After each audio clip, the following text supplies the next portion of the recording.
Haleluya, mtu wa Mungu. Karibishe sana katika majira haya tupate kuweza kushirikishana maneno ya Mungu kama ambavyo Mungu ametujalia siku ya leo. Mungu akubariki kwa kupata nafasi ya kuweza kushiriki maneno haya. Nami niko siku ya leo nimekuletea neno la Mungu zuri ambalo linazungumzia kwa habari ya wito ambao Mungu anautoa kwa mwanadamu na ahadi ya wito huo. Na somo hili litaambatana na kifungu cha Isaya sura ya kwanza mstari wa 18 mpaka wa 20. Hapa tutaangalia vipengele viwili vya maana ambavyo tunaviona hapa. Tunaona kipengele cha kwanza ni wito wa Mungu kwa mwanadamu, lakini kipengele cha pili ni ahadi ya Mungu kutokana na wito ambao ameutoa. Sasa katika Isaya sura ya 18 maandiko yanasema ya kwamba, haya njoni tusemezane, asema Bwana, mwenye dhambi zenu zijapokuwa nyekundu sana, zitakuwa nyeupe kama theluji. Zijapokuwa nyekundu kama bendera, zitakuwa kama sufu. Bwana Yesu asifiwe sana. Hapa tunaona kipengele cha kwanza, Mungu anatoa mwaliko, anasema kwamba njoni tusemezane. Na kipengele cha pili anasema kwamba dhambi zenu zijapokuwa nyekundu sana, zitakuwa nyeupe kama theluji. Mungu anafahamu kwamba kwa hakika hakuna mwanadamu ambaye anastahili kumsogelea Mungu, na hakuna mwanadamu ambaye ana utakatifu ambao kiuhalisia anaweza kupata nafasi ya kuzungumza mbele za Mungu. Ndio maana Mungu akasema njoo tusemezane. Na kipengele cha pili anaelezea kabisa ya kwamba kuongea kwetu kutakuwa ni kuzuri sana. Na kipengele hichi anasema ya kwamba wala usihofu juu ya dhambi ulizotenda, wala usipate mashaka juu ya madhaifu ulionayo. Huenda unaona ustahili, huenda unaona kiuhalisia wewe huwezi kuleta matokeo yoyote yaliyochanya, na huna nafasi ya kuingia mahala patakatifu kutokana na maisha yako yalivyo. Lakini Mungu anasema ya kwamba, na anakutia moyo na kukupa hakikisho la kwamba pamoja na madhaifu ulionayo, pamoja na dhambi ulizotenda, pamoja na mabaya uliyoyafanya, lakini status yako mbele zake itabadilika. Na anasema endapo tu utakubali na kutii agizo hilo la kwenda mbele zake, yeye atakusamehe, atakurehemu, na hali ya kutokuonekana ustahili itageuzwa na itakuwa ni hali ya kuonekana unastahili. Kama ulikuwa unaonekana huna sifa, Mungu anakuambia kwamba utakuwa na sifa. Ndio maana anasema kwamba ikiwa ulionekana ni mbaya kiasi cha kuwa mwekundu kupitiliza, lakini ukienda mbele za Mungu, yeye atakurehemu na atakufanya uonekane mweupe kama theluji.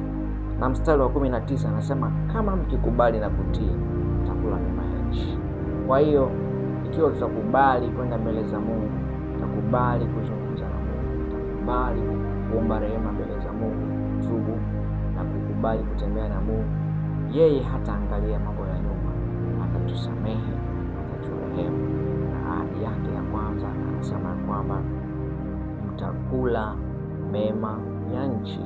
Maana yake Mungu ataachilia baraka zake juu ya maisha yetu, na kigezo cha kwanza ni kukubali ule wito ambao ametuitia. Ametutia wito wa kuomba rehema, ametutia wito wa kutubu, ametutia wito wa kugeuka, kuacha kuangalia, kuacha kutenda yale ambayo ni maovu mbele zake, na tugeuke tumwangalie yeye. Na ahadi hii inatimia kwa utii wetu mbele zake, utii wa kukubali kunyenyekea chini ya mkono wake, utii wa kukubali kuyafuata yale ambayo ameyakusudia na yale ambayo ni mapenzi yake. Hivyo tutakula mema ya nchi kwa kufanya hivyo. Lakini mstari wa 20 anasema, bali kama mkikataa na kuasi, mtaangamizwa kwa upanga. Kwa hiyo wito huu una pande mbili. Pande ya kwanza unatukumbusha kwamba kama tukiukubali wito huu, basi tutakula mema ya nchi. Maana yake tutaishi maisha ya baraka, afya, uchumi na uzima. Lakini kama tutakubali na kutii, basi hukumu iko mbele yetu. Hukumu iko mbele yetu. Kwa hiyo mtumishi wa Mungu, ndugu yangu, rafiki yangu, ni kushauri kubali kuitikia wito ambao Mungu ameutoa. wito wa kumsogelea yeye, kumkaribia yeye. Na yeye anasema tukikubali wito huo, hata hesabu mabaya tuliyoyatenda, hata hesabu ubaya tulioufanya, hata hesabu sifa tulizo nazo za kutokustahili, yeye atatupa sifa ya kustahili, atatustahilisha, ataachilia neema ile ambayo ameiweka. Na neema hiyo inadhihirika kwa kukubali kutii. Ndio maana maandiko yanasema katika kitabu cha Waefeso nadhani sura ya 2 mstari wa 9, anasema mmeokolewa kwa neema kwa njia ya imani. Neema maana yake ni nini? Tuna dhambi nyingi sana, tumefanya dhambi nyingi sana nyekundu, lakini neema ya Mungu inatuondolea ile dhambi na kutufanya kuwa theluji, kufanya kuwa nyeupe kama sufu.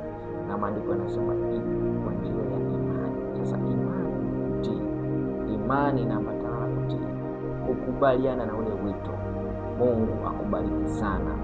Fanya leo hii uamuzi wa kumsogelea Mungu.